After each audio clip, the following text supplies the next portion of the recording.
fuck am I watching right now?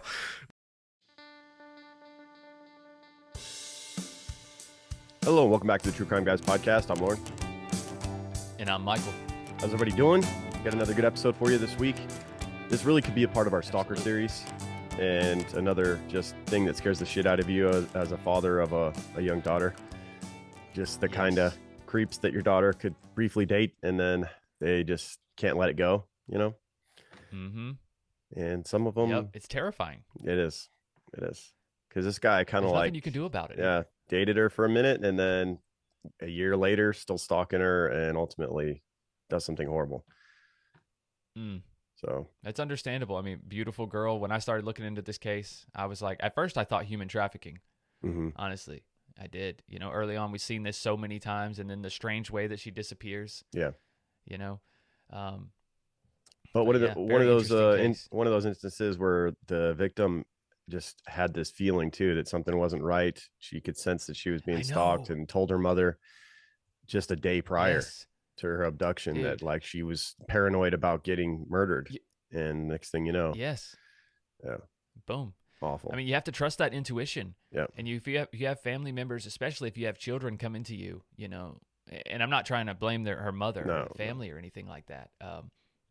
You never know. And then of course we're all a little bit paranoid this day and age. I think that goes without saying. Very recent but case sometimes too. It's better to be but it's better to be paranoid and alive, I always say. True. That could be a t-shirt.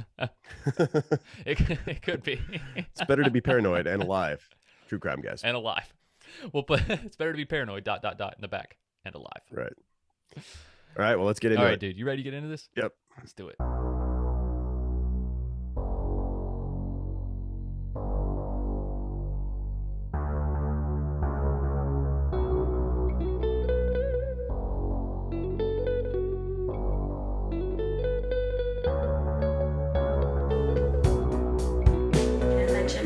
She didn't mention no one specific. She just mentioned, I'm really, really scared. I'm paranoid, mommy. I'm getting anxiety attacks. And she was like hardly, you know, she could having a hard time talking. And I would tell her, calm down. You need to calm down and tell me, you know, why is it that you're feeling this way? Like, did somebody threaten you? Did you see somebody outside your house? Obviously, I asked about the ex-boyfriend, and she said no. If anything, you know, I felt comfortable him being with me here. Now that he's, you know, gone, because I had broken up on Thursday. Now I'm gonna be scared being here, you know, like just continuing with her living there by herself. So she was just really scared about that. It's just the whole her being afraid of being in her permanent mentioning. I'm afraid someone's gonna murder me, like the women that she sees or hears about getting murdered, and then her story ending up this way. It's just like we wonder who made her feel this way. Did somebody mention to her somebody's out to get you or somebody? I don't know. We don't know. You know, they might think that she's just a runaway, that she's just, you know, going into bad things or whatever. No, that's not the case. I can promise you that's not the case. She wasn't looking for anything at 2 a.m. or saying, oh, well, I'm going to go to a club or whatever. No, that's not that. She hated those places. There's so many questions that I have, and I'm sure they're doing their thing, their investigation, their part, but I think I need to know. I think I need to know where, you know, where, just I don't even know how to explain it. I think I need to know.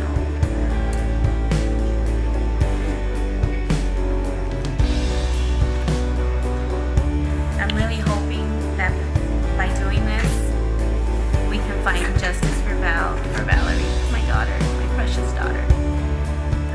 The people that did this need to pay. They really need to pay. They really do.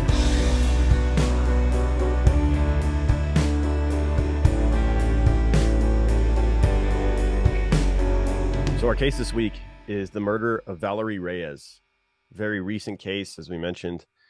And just one of those terrible cases where this poor young woman met the wrong guy, thought she could trust him, broke up with him, and he just could not let it go. And the jealousy and rage overtook him. And we'll start it out.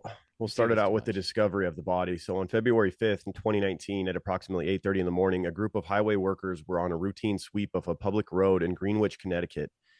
One of the workers noticed a suspicious red suitcase about 15 to 20 feet away from the road in a wooded area alongside the road. One of the workers approached this large suitcase and upon opening it, began vomiting from the foul smell that came out of it. And they immediately called the police because they knew that this had to have been, a corpse of some sort, probably not animal if it's in a suitcase like this. And so when the police arrived, they discovered the suitcase contained the dead body of a young woman. And it wouldn't take long for the Connecticut police to connect the dots. There was a young woman that had been missing for weeks, and she only lived about 15 miles from where the suitcase was found. And 2 days later, their suspicions would be confirmed when the coroner would discover that it's 24-year-old Valerie Reyes. She was wearing jeans and an unbuttoned shirt when they found the body and was barefoot. Her knees and ankles were bound with a combination of white twine and packing tape.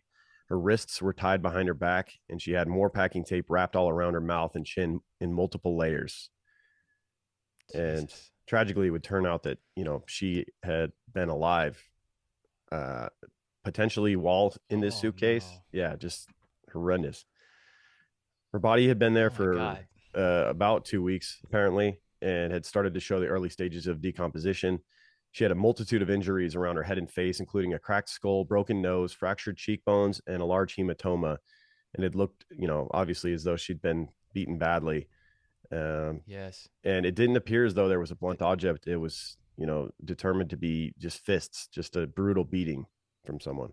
This sounds like a crime of passion. 100%, dude. Yeah. 100%. Yeah. Even though she was that badly beaten, her official cause of death would be ruled homicidal asphyxiation due to the tape around her mouth and the injuries to her face that would have made it difficult for her to breathe. And then being trapped in that suitcase that she barely fit in would have cut off the air supply. So just about as horrendous as you can imagine, beaten to a pulp and then put alive into it, basically buried alive in a suitcase, Right. She was probably unconscious, placed in the suitcase, but still alive. Yeah, and then suffocated in there slowly. Hopefully still unconscious when she suffocated, not like, imagine waking up in there and, oh my God. Oh my God. It's like as awful as it gets. Dude, we could do a series on people found in suitcases. Yeah. Like there was that MI6 agent that we covered on Strange and Unexplained, where he was found in a suitcase in his hotel room, and the keys to the suitcase were underneath him. You remember that case? I do. Oh my gosh, there's just so many crazy cases like that. I mean, I know this is way different. That one's still unsolved as far as I know. But this one was unsolved for a while. A lot of the YouTube videos and stuff that I watched on this case, they ended with the case still being unsolved. Well, that's very recent. So yeah, we do have someone in behind bars for this now, thankfully. So police determined that Valerie had been killed or gravely wounded elsewhere before her body was moved to the dump site afterwards. And in 2019, when she was murdered, Valerie Reyes lived in New Rochelle in Westchester County, New York. She was born to Sal Reyes and Norma Sanchez and was one of 4 siblings, with 1 older and 2 younger brothers. Her mother described her as a compassionate and selfless young woman who worked hard to enjoy the little things in life. And there was not a single person that had anything bad to say about her. At the time of her death, she was working at a Barnes & Noble bookstore in Eastchester, which she loved that job, but she also dreamed of becoming a tattoo artist like one of her brothers. And she would even let her brother, the tattoo artist, practice on her tattoo, give her tattoos to practice. Oh, damn. Nice. Right. She herself was very creative. She loved to read, sing, draw portraits of her friends, and take long nature walks around where she lived. So, and she had an incredibly tight family. The Reyes family would get together on Sundays and meet up with her mom and siblings, and they would play board games, take a walk in the park, just a weekly thing. So, right. As you can imagine, the family was devastated when she went missing and ultimately was found in this way.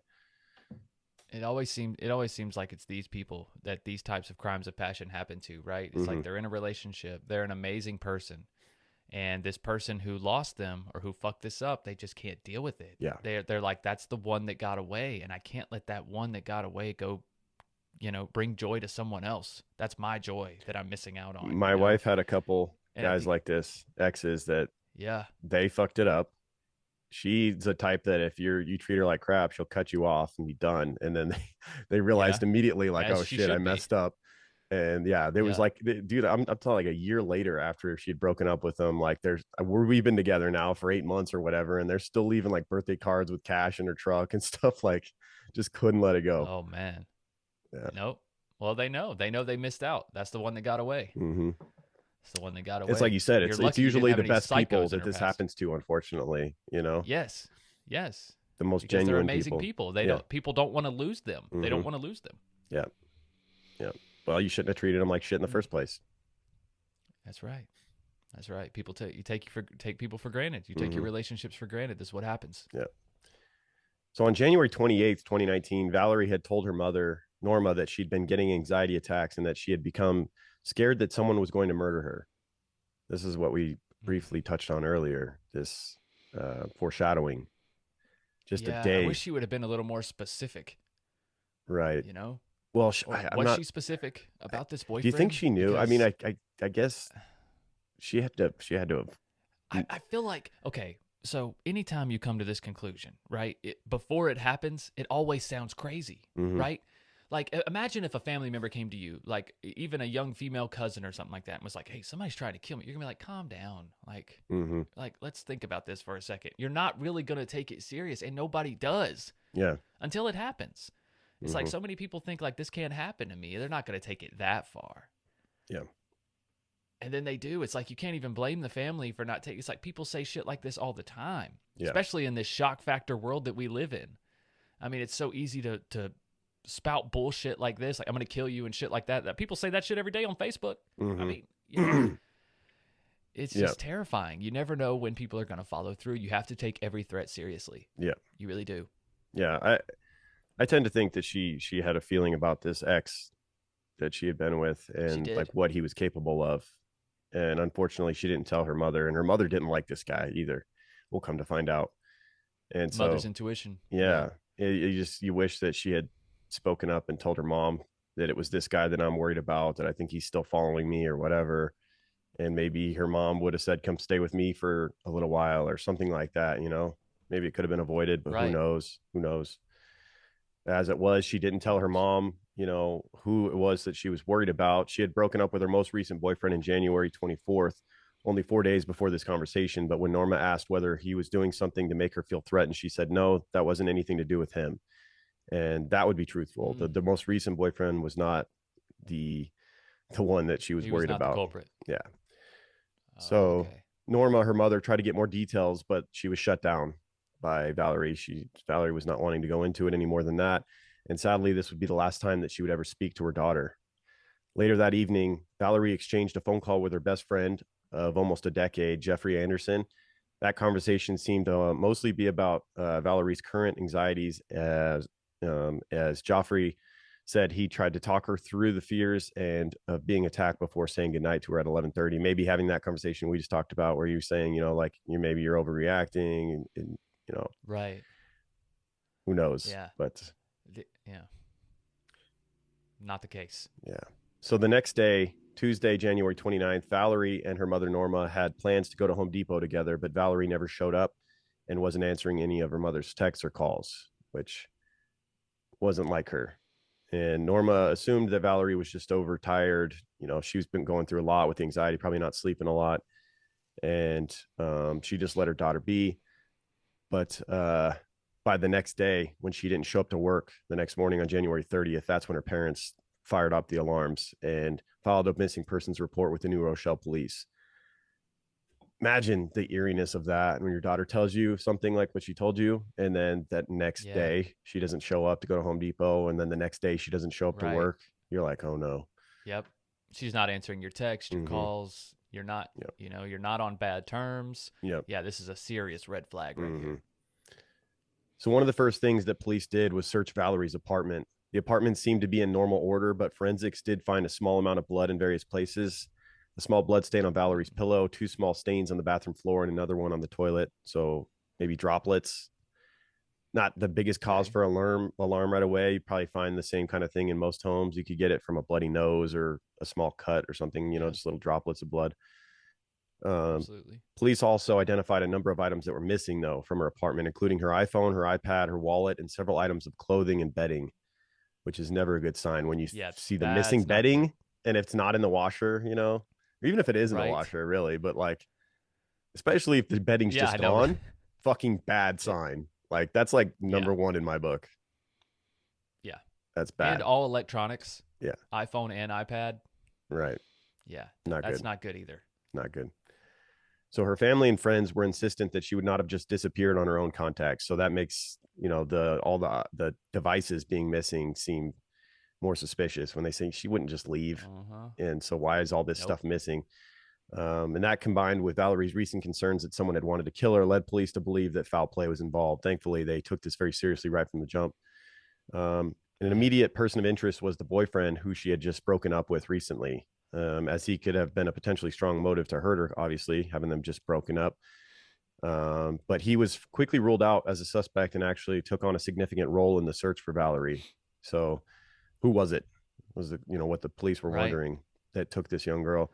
Police were looking everywhere in New Rochelle, New York City, with no success. So they turned to the public for help, posting pictures of Valerie with descriptions of her outfit that she was seen in, which was a green coat, black jeans, and black shoes.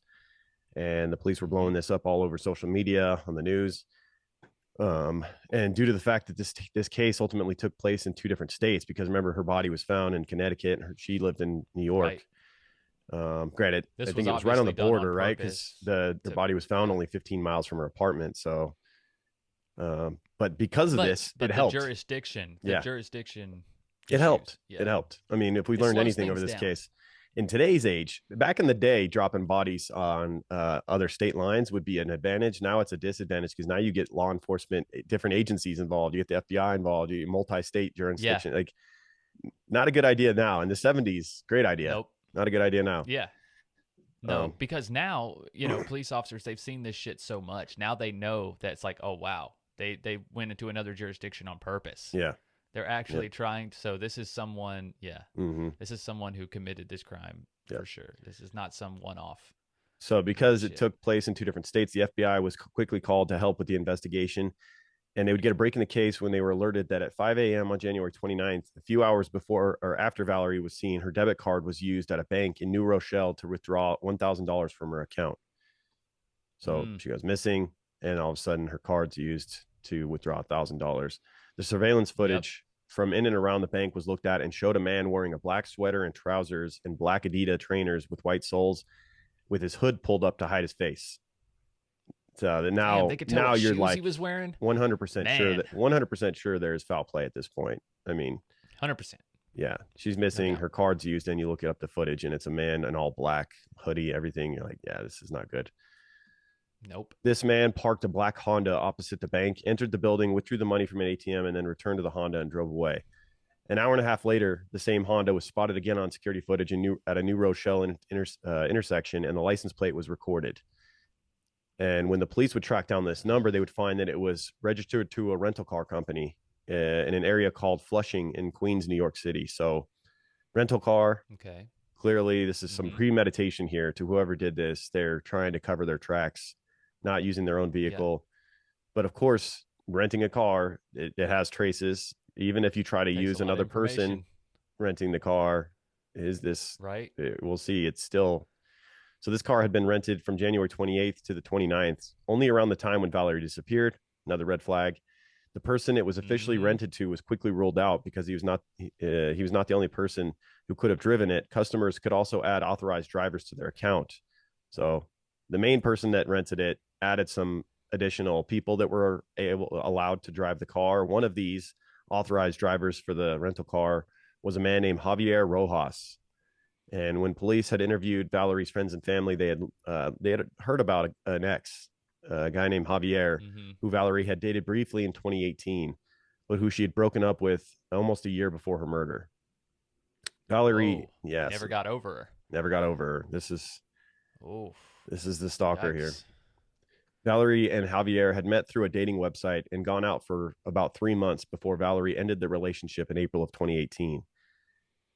Because it had been a year since their breakup, Javier didn't initially strike the police as an immediate person of interest in the same way that her most recent ex had. That's understandable.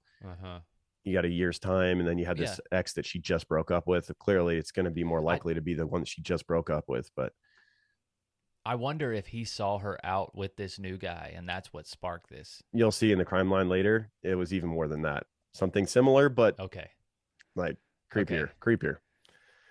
Okay. Yeah. Okay. Interesting. So when police were looking up the full name of Javier da Silva Rojas online, they found his social media accounts, and they discovered that his profile picture matched a drawing that had been found in Valerie's apartment. You know, she was very artistic. She liked to draw and all that stuff. So I'm guessing she would date people and probably draw each of them and things like that.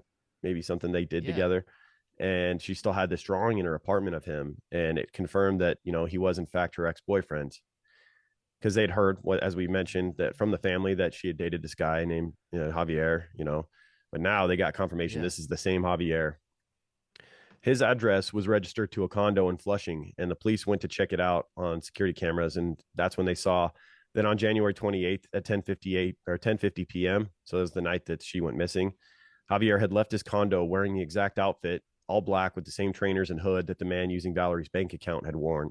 So they're checking off boxes and connecting this whole puzzle here. The next day at 9:45 a.m., Javier returned to his condo, but this time he was wearing a long tan colored coat and carrying a duffel bag. Very suspicious. Very suspicious. Yeah. Golly, dude.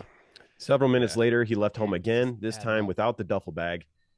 So he had not been home at the time when Valerie was attacked. So once again, can't rule him out there. He has no alibi. Right. He could be identified as having her bank card hours before she was even known to be missing. And he had returned in a different outfit, suggesting he'd gotten rid of the clothes he'd been wearing previously. So on February 6th, the day after Valerie's body had been discovered, Javier went back to the rental car company in Flushing and rented out the same Honda he'd used before. Very typical, right? You turn in a car and then you go back to rent it the next day briefly so that you could go get it cleaned and then bring it back to because you care so much about rental cars and, you know. Yeah. You just want to be a good customer. Yeah. You know? That's right. The location data showed a large cluster of Wi-Fi hits on Javier's phone at a car wash in the Bronx. So he rented the same car that he'd rented before, took it to a car wash, then returned it the same day. Once again, not suspicious at all. It's like, you know, car rental companies clean the cars, right? When they get them back. They had cleaned, they had cleaned it before he rented it again. And then he went, but I'm obviously not good enough to get the, when you just killed someone, I'm sure you're thinking that's all you can think about all day. Probably can't sleep. Like, what did I fuck up on? They're not going to do as good a job as me. What did I fuck up on? They're going to find something. What did I fuck up in this car? Yeah. Yeah. Well, you fucked up. You keep going back to things related to the crime. That's now you're connecting yourself even more by going and renting that car again. How are you going to explain that? That's what I'm saying. Yeah. Wearing the same clothes. You'd almost be better off if someone else rented it, right? Like you turned it in, they clean it, someone else rents it. Now they're out driving it, but they're all DNA and all that shit in it. Then you going and renting it again. You'd be better off just stealing a fucking car. Like if you're going to kill somebody, why have any trace to any vehicle? Like if you just steal a fucking car at this point. Yep.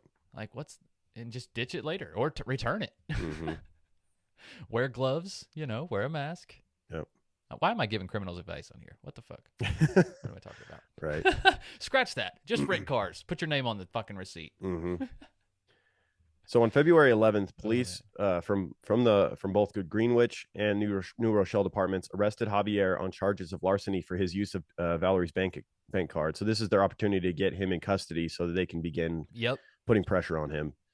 They don't really care about the fucking fraud. They want him for murder. So this arrest enabled them to not only interrogate him, but also get a search warrant for his apartment where they found Valerie's driver's license and bank card in Javier's wallet.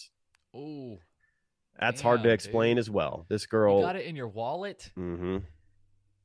Yep. Wow. Hide it in a fucking ceiling tile or, like, what are you doing, man? Seriously. What a fucking idiot. This guy's an idiot. Seriously. He deserves to be caught. There's an element to this later where he he does say that he was trying to get caught. So I guess this would give some credence to that. But then why are you renting the car again and trying to clean it more if you want so badly to get caught? That's what I don't understand. I think he's just dumb.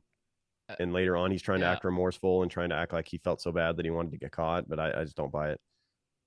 Right. Or maybe he wanted to get caught so bad. That's why he kept doing all this shit. He was just like, God, they didn't get me for that car. You know what? I'm going to rent it again and just drive it around the police station. Maybe. So Javier Da Silva was also 24 at the time of Valerie's murder. So they were the same age. And there's not a lot of information available about his background because he came from another country. He was from what is apparently a comfortable suburban area in the Caracas, capital of Venezuela, and had dual citizenship in both Venezuela and Portugal. He studied journalism in Venezuela before moving to the U.S. in 2017, where he was partaking in a special visa waiver scheme where people were from a certain list of countries had come to stay in the U.S. for up to 90 days without a visa. But when his time came to an end, he just didn't leave. So he wasn't even here legally. At this time, Venezuela was going through some serious political and economic turmoil. So there was a lot going on over there. You almost don't blame him for wanting to stay here and not have to go back to that shit show. Right. A lot of Venezuelans. This is an easy way in too. Yeah, a lot of Venezuelans at the time wanted to escape this situation over there. So once in the U.S., he set up a home in Flushing in New York, where he worked for a cleaning company and then a coffee shop as a barista. He spent a lot of time traveling around New York, D.C., and South America, and he was very into nature and travel photography. So he had that in common with Valerie, loving nature and photography and artistic things. He had a moderately large following on social media, apparently, on Instagram for his photos and things like that. Okay. And for the most part, people had good things to say about the guy. People said that he was thoughtful and kind. One of his former friends in college said that he tried to get her to get her help for her cancer treatment in the U.S. However, one person was less of a fan of him, and that would be Norma, Valerie's mother. When he was dating her daughter, she was not a fan. She said that he was manipulative and controlling and, quote, would not take no for an answer, which is not good traits for someone dating your daughter.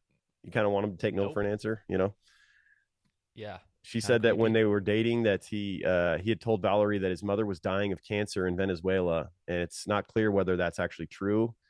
And Norma believes that this was a manipulative tactic for him because Valerie was such a good person. She felt bad for him, and he could basically get his way all the time because he could just keep leaning on that "my mom's dying" thing. Right. To Norma, this was just Javier trying to manipulate a kind-hearted Valerie into feeling sorry for him so that she would spend more time with him and do whatever he wanted. So, damn. I could see that, gaining sympathy. Yeah. And it eventually, after 3 months, became clear that Javier was way more serious about their relationship than Valerie was. She was not looking to get married or anything like this at this point in her life. And it started to cause tension, and ultimately she would break it off because she just wasn't looking for the type of relationship he was at this point. Do you think he was just interested in citizenship too? And he found, he found a great girl, right? Very possible. And then he's like, I also need citizenship, so if I could marry a great girl, 2-for-1 type deal. Yes, I didn't even. Maybe he blames her. Yeah, maybe he blames her for his opportunity of citizenship, and also, like we talked about earlier, she was an amazing person. So I'm sure that the loss of her in general was hard enough. Yeah. But the fact now that you're still an illegal citizen, that looks even worse. Yeah. So when Valerie decided to break up with Javier, he did not take it well and became quite combative to the point where Valerie decided to block him on every platform. And that just confirms your choice in breaking up with someone, when they become immediately very childish and combative. And it's one thing to be emotional initially, but like it carried on. It took a little while before she could finally cut ties completely with him. He was, quote unquote, destroyed by this. And even months later in September, they broke up in April. He was still finding excuses to try and contact her. One time he messaged her saying he'd mistakenly used her debit card and wanted to reimburse her. So just finding ways to, this is a common stalker thing, finding any way to get back in your life, weaseling their way back in. Right. It's like, why did he have her debit card anyways? Maybe I'm wondering, is it modern day shit? Maybe like it was like saved in his device or something. You know how like you put in, you buy something on a computer and it says, do you want to save this information? Who knows? It could have been something like that. Yeah, like they share an Amazon account or something like that. Anything. Yeah. Yeah. I know Amazon has like every form of payment I've ever used on that saved. Right. Exactly. Amazon knows. I got like 9 different ways to buy something on Amazon. Right. I know. Me too. They're like, how would you like to pay? I'm like, account, credit card. Right. Like, I don't even have this many cards anymore. What the hell? You can buy with a piece of your soul as well, I think is an option. Yeah. That's right. You just small put in piece. your social security number. Just a small piece of your soul, not a big piece. Amazon will take anything. Yeah. So after a while, he seemed to leave Valerie alone finally. But the day after his arrest, back to after her murder, the police began his interrogation, and clearly he was full of shit from the jump. Initially, I mean, there was just so many things that there was no explanation for. Having her license and credit card, the rental car matching the one that was seen from the person getting the ATM deposit withdrawals. Yeah. Renting the car. You disguised yourself at the ATM. Yeah, renting the car again. All of these things. So initially he said that he'd found Valerie's wallet on the street while bar hopping in Manhattan. Well, isn't that convenient? A girl that you happen to have a nasty breakup with and is now missing, you just happen to find her wallet on the street. Dude, that's so lucky. And also, even luckier is that he found a scrap of paper with the card's PIN number tucked inside as well. So. Oh, cool, man! It's luck of the draw. Yeah. I'm glad some criminal didn't find this. You know, I'm so glad he found it. And unlike before, when he tried to, apologize and give her the money back for using her debit card, he just went ahead and just withdrew as much money, just started draining her bank account. Right, Makes right. sense. That's what she would want. Yeah, yeah, exactly. You just send her an IOU like in Dumb and Dumber, Right, just a whole suitcase of them. Yeah, you might want to hold on to that one. Duffel bag. That's a Lamborghini. That's $250 right Yeah, you might want to hold on to that one. That's a good one. That's a good one. So he also said that he had not been in New Rochelle or Connecticut in over a year, which was obviously where her body was dumped.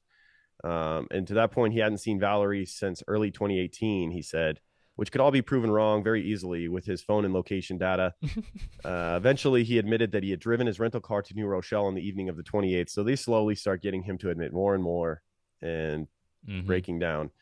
He insisted that he was so drunk that he'd blacked out and couldn't remember anything else from that night. It's not an excuse for murder or abduction or assault or anything, Nothing. The whole blackout thing.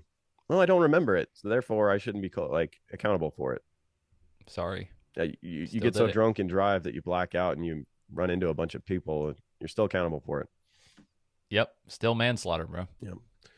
So the police questioned him some more and even showed him photos of Valerie's dead body, after which, that wasn't the first time he's seen it. So, yeah.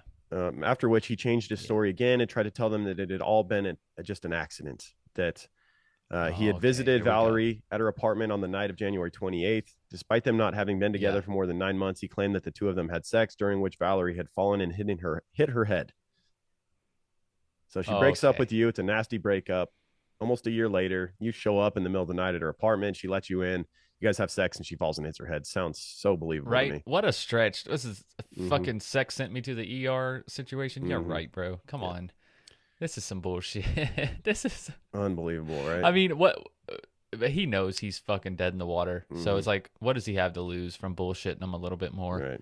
It's his word against nobody's. Yeah. What does he also, what does he have to gain? You're not getting any sympathy as far as like the death penalty or something. Like, at least if you immediately came clean and say, I'm sorry, it was a crime of passion. I saw her with a new guy and I lost it. Less likely to get the death penalty for me than just fucking showing no remorse and just making up a bunch of lies and everything else. Going to prison forever regardless, but. Well, it depends. It's like really what you're trying to do is just create confusion at this point, and in the court system, sometimes that's enough to get you off the death penalty. Yeah, if you just create enough doubt. You just create enough doubt, and if you're convincing enough. Yeah, but they just had too much. The problem with that is you have to stick to it and not waver 5 minutes later, and then just keep going closer and closer to the actual story that happened.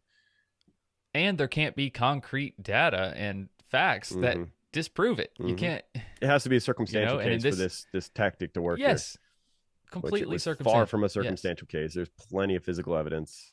So much evidence. Yeah. So. He said that he had then panicked after they were having sex that she hit her head, thinking that Valerie had died and that he was going to be blamed for it. Yeah, no shit. He then tied her up with tape and twine that he'd found in her apartment to make her more compact He put tape over her mouth so that she wouldn't be able to scream, and in a monstrous act, put her in a suitcase, still alive, which the two of them had used for a vacation they had taken back when they were a couple. It just makes it even worse. He then drove around with it before dropping it off at a random roadside in Greenwich, where she was found. So that's his story. He said that he had thrown her phone off of Whitestone Bridge before returning to his apartment, where he decided to keep her Kindle and one of her pillows. But of course, his story didn't add up. When he was arrested, his phone and location history were thoroughly examined, and his DNA was taken, and the results of these determined his just undermined his story even more. A few days before her disappearance, Javier had texted a woman he appeared to be in a romantic relationship with that read, quote, "I just found my ex fucking in my bed with the guy next door in New Rochelle on December after years." So like you mentioned earlier, you wonder if he had seen her with another guy out in public. He'd actually been looking through her window, watching her supposedly have sex with the neighbor, supposedly, according to him. In his bed, at his place. I think he still views that as his bed because he still like views them as being together or something. Or maybe that actually was his bed that he left at her place or something. Who knows? But the bottom line is he was at her apartment. He was at her apartment looking through her fucking window. Yeah. So. Yeah. Maybe he did this. I don't know why he did this. This seems like an honest text right here, doesn't it? Like he's trying to gain sympathy from this new girl. Yeah. He's like, hey, you want to meet and have a revenge fuck? Hey, I know we're kind of dating, my but ex fucking in my bed. I know we're kind of dating, but I was just looking through my ex's window and it's all her fucking. Feel bad for me, please. Yeah, that's I know, right? Well. It's weird. I don't understand the motive for this. Weird. I don't understand the motive for this at all. He's a fucking world class creeper. That's the motive. It doesn't help your alibi because now you show how angry you are about this. Yeah. And how passionate you are. It doesn't help anything. I don't get it. Yeah. So police would piece together the night that Valerie was killed, and this was their conclusion. When Javier left his condo on the evening of the 28th, he got a rental Honda and used Google Maps on his phone to find the directions to a church in New Rochelle, which was less than a mile away from Valerie's apartment. So he would park there, then drive to New Rochelle. After midnight, his phone location data showed that he was only 200 feet away from Valerie's home. After that, he switched his phone to airplane mode. Really? Shouldn't you have done that prior, bro? Like, maybe, like, I don't know. Now it's just hard to even imagine getting away with murder in today's age. I was going to say print up a map at home, but then that shit's on your fucking computer. Do it at a library. Right. It's always going to be under an account with you, or you're going to be seen on surveillance going to the library. Like, it's just no way. Right.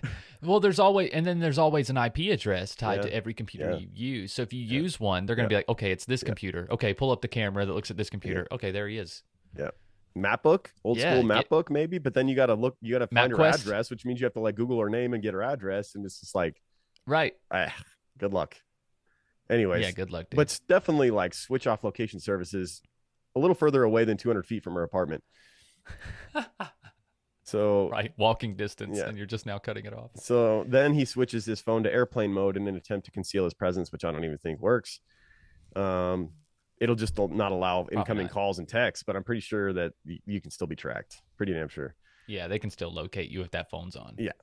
So it's unknown whether Valerie invited him into her apartment or he forced his way in. I'm going to go with the latter there. I seriously doubt that if she was at this time, the day prior, telling her mom that she was not able to sleep, that she was having anxiety attacks because she was worried she was going to get murdered, that she would just go and let this creepy fucking ex in her apartment the next day, like that night. I don't think so.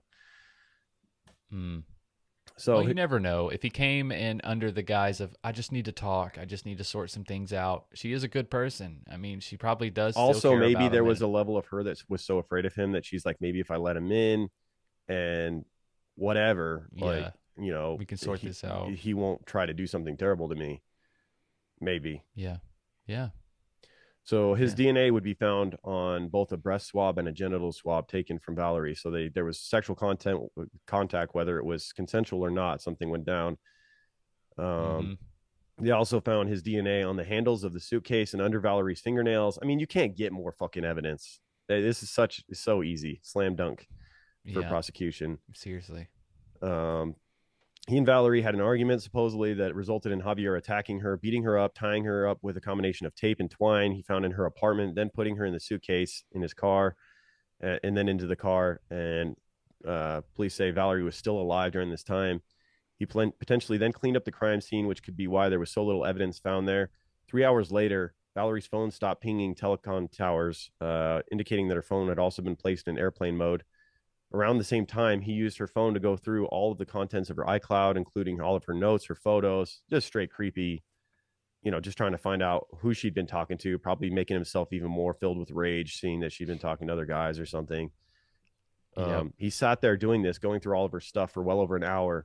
This part's fucking just so creepy to me. So after he'd gone through her phone, he then logged into Valerie's banking app and used her thumbprint to check her account balance. And this suggests that he opened the case that she was in enough to retrieve one of her hands and use her thumb to unlock the app, then presumably retied her as she was found with her hands tied behind her back. So she's, oh my God, allegedly still alive in this suitcase, suffocating, and then he opens it just long enough to use her fingerprint so he can get access to her banking. Absolute fucking monster. Like, hearing these details would, like, I'd fucking give him the death penalty if I'm all an advocate for it. Either you're against it or for it, I guess, to an extent. Yeah. This fucking son of a bitch. This is too much evidence. Yeah. It's just the level of depravity. Like, at least kill her before you fucking put her in there alive and she's suffocating, and now you're doing seriously awful. Just, I get it. The level of torture alone. Yeah. This is torture. Yeah. This is. Yeah. This is some of the worst torture people I could imagine, dude. Mm-hmm. Being in a place locked up, you can't breathe, mm-hmm. you can't move, but you're conscious. Mm-hmm. Holy shit. Yeah. That's stuff of nightmares right there. So after checking her balance, he went to the bank and withdrew that $1,000 that we mentioned earlier. Then at about 6:30 a.m., his phone started pinging towers again. So he turned back on location services. It took it out of airplane mode.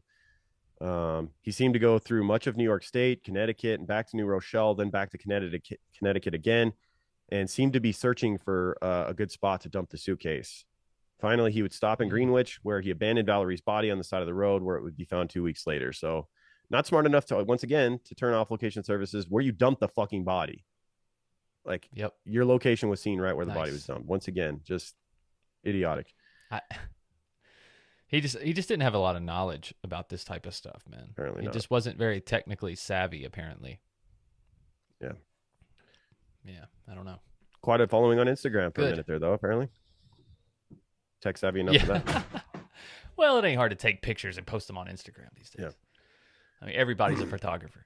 Yeah. So over the next couple of days, he used Valerie's bank account, her card, to withdraw a total of $5,350 from her account, basically draining it. As previously stated, the police had identified a number of items missing from her apartment, including her phone, her iPad, her wallet, and bedding. And he had taken those and disposed of some of them, and also taken the pillows to keep. But he'd been the one to steal the iPad, which had been traded in an online marketplace for an Apple monitor and a laptop, which he was then seen later in a photo of himself with his new devices that he had gotten, this Apple monitor and laptop. There's a photo of him smiling next to them, like a trophy. So once again, just making him look like a fucking monster. When you think about what he did to get those, I know, about as bad as it gets. He's already smiling. Mm-hmm. Like, he's already smiling. Obviously, he feels no remorse. But was it one of those photos that the store takes when they sell something big? You know how, like, dealerships are very popular. They're very known for this, where somebody buys a car and they're like, here's Sherry in her new Lexus, like, or whatever. I wonder if it was that type of, like, remember when we did the case about the canoe man and he almost got away with it, except for he took a picture for a website. Oh yeah, that's place right. He wasn't supposed to be. They took the picture of him and put it up. So they took the picture. I wonder if it could have been taken in that context, but then he, I believe, sent the picture to a friend, like bragging about his new shit. And so that's where I think the police got the photo from ultimately. Yep. Once you send it, dude, it's out there forever. Mm-hmm. Yeah. Good. So faced with all the evidence now, he finally broke down and admitted to killing Valerie. He said that he had gotten into an argument with her while he was at her apartment that led to him repeatedly punching her in the head, and he knew she was still alive when he put her in the suitcase. Once he admitted to the crime, he seemed to become very emotional about it and cried through many of the interviews and court appearances, constantly apologizing and insisting that he had actually intended to kill not actually intended to kill her, and in fact tried to revive her multiple times. Her. Yeah. I doubt that. I doubt that, man. You let her fucking suffocate alive in a suitcase after you beaten her to a bloody pulp, and then drained her bank account. And then you opened it to get her thumb. Dumped her on the side of a fucking highway like a piece of trash. Yeah. You didn't do anything to try to save this woman. During one interview while behind bars, he said, "I don't know what to do. I don't know what happened. I didn't mean to do it. I'm a bad person. She wasn't responding. I went to put my mouth on her mouth. I tried to put air in it. I'm a bad person. I did something wrong. I didn't call the police because I thought they would blame me." Yeah. He would even blame. He even claimed he did it. Yeah. He even claimed he withdrew the cash from Valerie's account to deliberately draw attention to himself. Like we said, wanting to get caught. And so ultimately, he was charged with 1 count of kidnapping, resulting in death. If he went to trial and was found guilty, he could potentially face life in prison or the death penalty. But the case took a bit to go to trial because it had to go through federal court, as it had been taking place in 2 states, as we mentioned earlier. But also because his defense team kept trying to negotiate a plea deal for him, which they would ultimately land a plea deal on February 5th, 2020. And he would plead guilty to the charge of kidnapping, resulting in the death of Valerie Reyes, which I hate that charge, dude. This is fucking cold-blooded murder. Premeditated murder. He went there knowing he was going to kill her. I'm sorry. Right. It's like, I realized that she was alive when he took her, but the way that he took her is impossible to live through. Mm-hmm. You know, you see what I'm saying? He rented a fucking car through someone else in all these means to disguise himself because he knew he was going to kill her. You don't like get someone else to rent a car for you and put try and disguise your whereabouts, turn off your location services, all this shit to go over there and try and get back together with her or whatever. He knew what he was going to do. And her death was not an accident. Like that's what these charges feel like to me.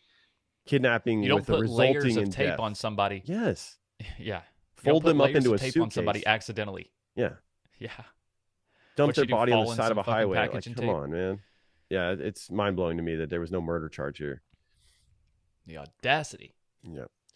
Ultimately, he would be sentenced to 30 years in jail plus 2 years of supervised probation. So he can actually get out in his 50s. To me, it's just mind blowing. Like this should be life. That's fucked up. Yeah. In White Plains Federal Court, Valerie's mother, Norma, gave an impact statement at the sentencing saying, quote, "You deserve nothing but pain and rejection. I want you to hear the words of a mother who you devastated by taking away my baby girl."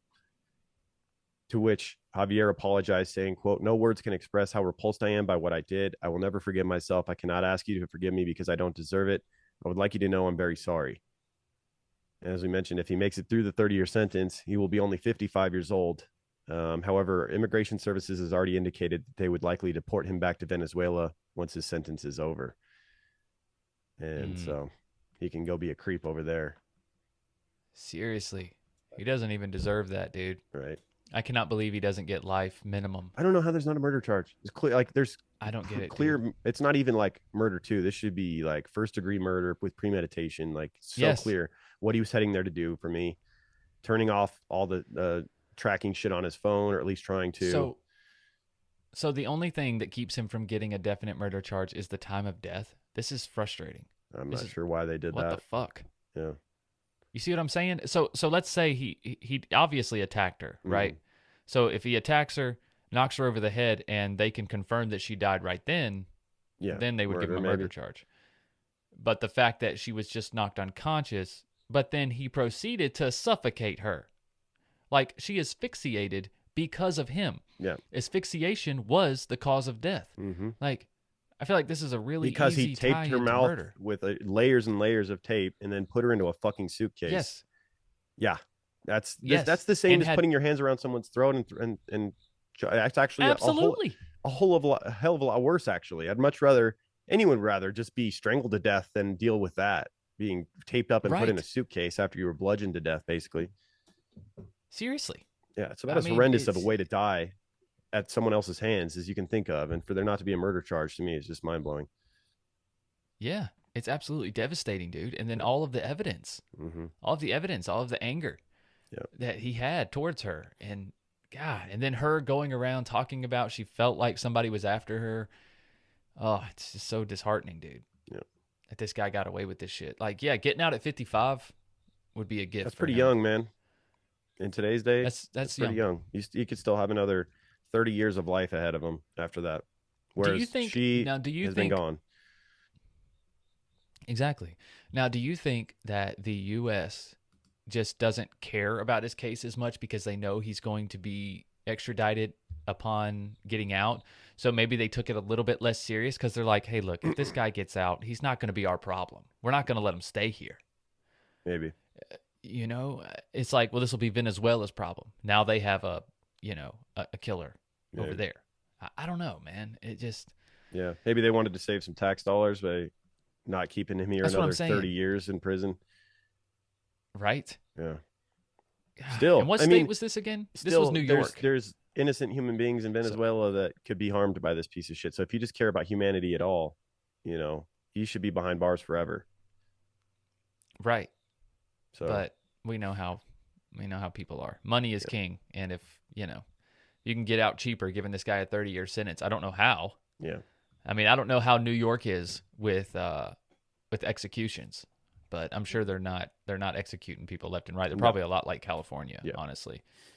So, but still, he deserves life. Yeah. Minimum. He took a life. You should have to give up your life. Yeah. I mean, you also don't have to give up your life to have great smelling armpits. You do not. All natural deodorant. That's an advantage. True. You know, that's a real advantage of living it today and being free and having the choice to choose natural deodorant. Like Oh My Gaia, for instance. I mean, if you want a suggestion from us, that's where I'd start. Yep. Oh My Gaia is an innovative, all-natural deodorant, fragrance, and beard oil company specializing in paraben and aluminum-free products. Their innovative line of deodorants inhibit the growth of odor-causing bacteria while maintaining effectiveness.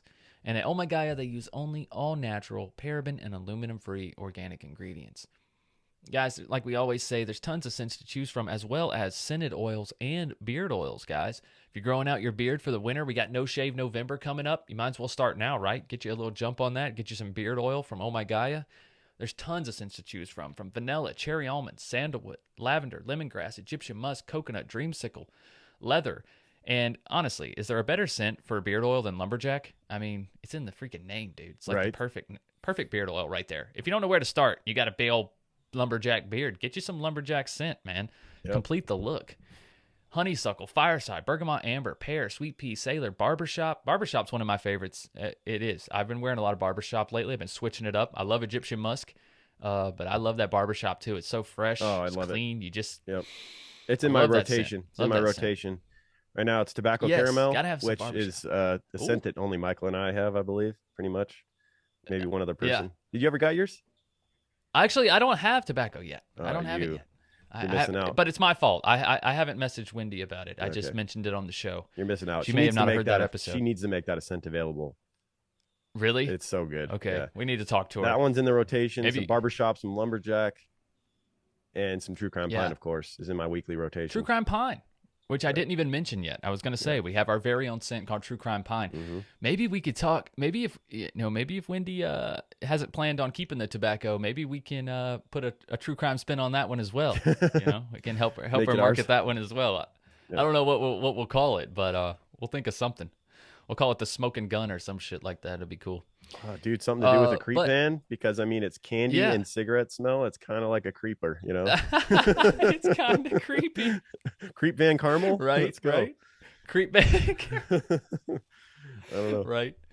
All right, but guys, because you're True Crime Guys listeners, you can use the word creeper, and you can get 15% off your order at shop_ohmygaia on Instagram or ohmygaia.com. That's ohmygaia.com. And again, that's code word creeper for 15% off. You won't regret it, guys. Give it a shot. Let us know what you think.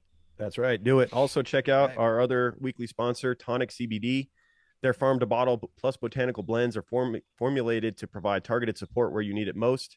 They have high quality ingredients thoughtfully selected for their ability to support and enhance the benefits of CBD, resulting in a more effective, well-rounded, and consistent wellness solution for your mind and body. They also have a bunch of different blends.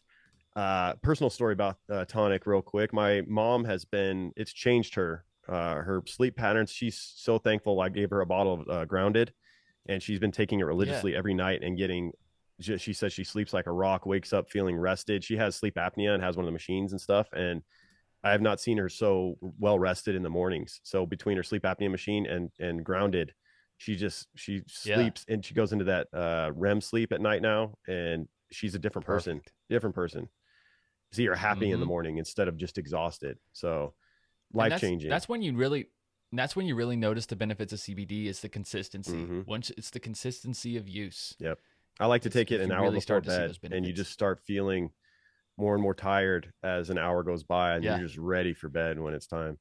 Yep. You're relaxed. You're at peace. Yeah. Yep. So with values rooted in quality, integrity, and sustainability, Tonic is committed to creating plant-based wellness products that are good for the people and good for the planet. Visit tonicvibes.com to learn more and use code word CREEPER at checkout for 20% off your order. That's tonicvibes.com, code word CREEPER for 20% off. Right on. Yep. And also check out our Patreon. Patreon.com/True Crime Guys. $2 a month get you access to our premium episodes once a month. When we're not on the main feed, we're over there doing an episode for the patron members, and that's $2 a month or $20, 21 something like that per year to just be pay up front and be done for a year. And you can also there's so many episodes. I mean, we've been doing one premium episode a month for the last like 4 years. So I don't know how many that amounts to. But actually, I think it's over 5 years now because we're there's over 60 something episodes. Wow. Yeah. As well as if you are a new listener, you can hear the first 50 episodes of True Crime Guys. They're available on Patreon on the $2 tier as well in the vault. Yep. So if you're binging through the podcast, you're like, "Where's the first 50 episodes?" You know, they're on Patreon. They are in the vault, so you can hear those as well. Start all the way back with number 1 if you like. And I'm trying to remember back to some of those. Would be like Richard Ramirez, the 2-parter on that. Randy probably Kraft, Jose Bagoa, right? The Scarface of Sin City, like some of our best ones. Bonnie and Clyde, Kitty Genovese. Man, there's a shit ton of them on there. Like Randy Kraft, I think you mentioned him. William Bond. That's number 1. Yeah. So yep. All of that over there. And then on the $5 tier, you get just the banter, which we're about to record. That's our extra show where we just sit around and talk. It's just the banter. It's not necessarily about true crime. It could be about anything. Listeners ask us questions, and we record that every week and post that on Fridays. It's usually anywhere from 30 minutes to an hour long. Me and Michael just shooting the shit, talking about life. You learn a little bit more about us, our personal lives, things like that. So that's on the $5 tier. And obviously you get the rest of the $2 tier stuff too on that tier. You also get my 5-minute murder show. You get all of Michael's content with Sandu stories, all of that stuff. It's so much. It's almost too much to even talk about. Strange Shorts every Monday. Yep. You get early releases of Sandu proper. If you guys listen to Strange and Unexplained, which is available on the free platform, you get early access to those episodes on Thursday instead of Monday. So tons of content on Patreon, guys. Yep. We appreciate all of your support on there. If you're not a patron, we appreciate it as well. But please consider checking out patreon.com/True Crime Guys. We promise it'd be worth it. Yep. Shit ton of content on there. Yep. Shit ton. So.